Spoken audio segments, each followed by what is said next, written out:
लता दीदी के जाने से केवल मैं ही नहीं, प्रत्येक भारतीय के मन में जो वेदना और रिक्तता उत्पन्न हुई है उसको शब्दों में वर्णन करना कठिन है। 8 दशक के ऊपर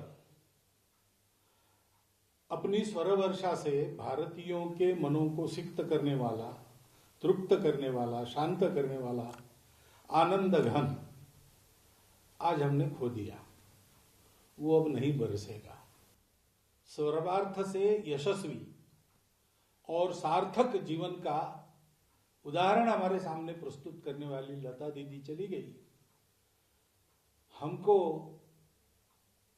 उसके दुख को सहन करने का धैर्य तथा मंगेशकर परिवार को भी इस आघात को सहन करने का धैर्य भगवान प्रदान करे।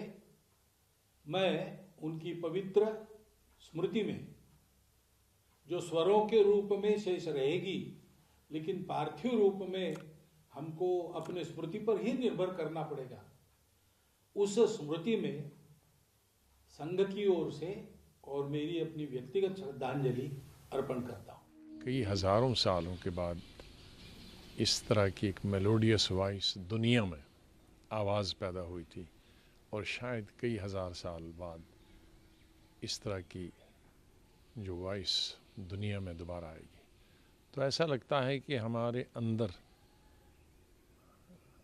जो म्यूज़िक के कदरदान हैं, जो म्यूज़िक को समझते हैं, जानते हैं, सुनते हैं, उनके लिए तो ऐसा लगता है कि तमाम दुनिया बेमानी हो गई म्यूज़िक के लिए, शून्य हो गया।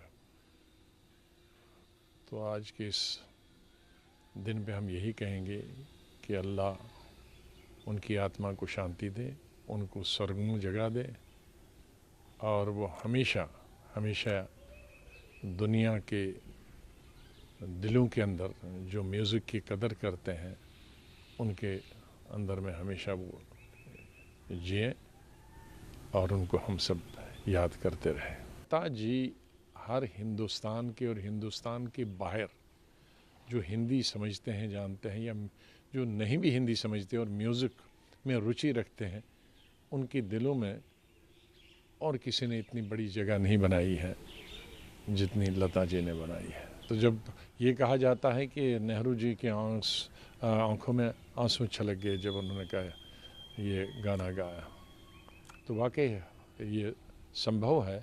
आज भी कई ऐसे गाने हैं कि आंखों में आंसू आ जाते हैं, क्योंकि ये ऐसी आवाज़ है, इसको सुन के ही मेस्मराइज हो जाता है इंसान। बहुत बड़ी शख्सियत है, इतनी बड़ी कलाकार, पूरा सरस्वती जी का पूरा वरदान उनके ऊपर। जैसे गीत तो इतना अच्छा गाती हैं, उसके अलावा जब बातें भी करती हैं तो ऐसा लगता है कि इतनी मधुर आवाज़, इतने ऐसे एक कलाकार इतने अच्छे अच्छे गाने गाए हैं पूरे उनके करियर में। मेरा सौभाग्य है कि ऐसे एक व्यक्ति ने मेरे लिए, मैंने भी 200 पिक्चर से ज़्यादा काम किया है इस फिल्म इंडस्ट्री में। उसमें जितने भी हिट पिक्चर्स थे, जो हिट ना होने पर भी उन्होंने कितना गाना मेरे गाया है। तो ये मेरा सौभाग्य है कि ऐसे एक कलाकार के संगीत, जो गीत जो उन्होंने गाया, उसके ऊपर मेरा परफॉर्म करने का अवसर मिला। जैसे आप देख सकते हैं खुशबू, किनारा, लेकिन इस किस्म के बहुत सारे, गुलजार जी के, फिर मनमोहन देसाई के नसीब, मेरे नसीब में तू है कि नहीं, ऐसा एक गाना, देन शोले का जब तक है जान। See all are my very big hit songs.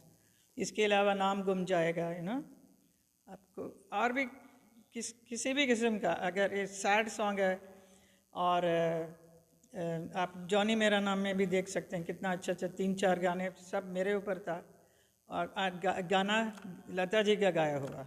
And all the songs were big hits from that time till recently जो भी पिक्चर मैंने किया है। उनके जैसा गाना बहुत मुश्किल है।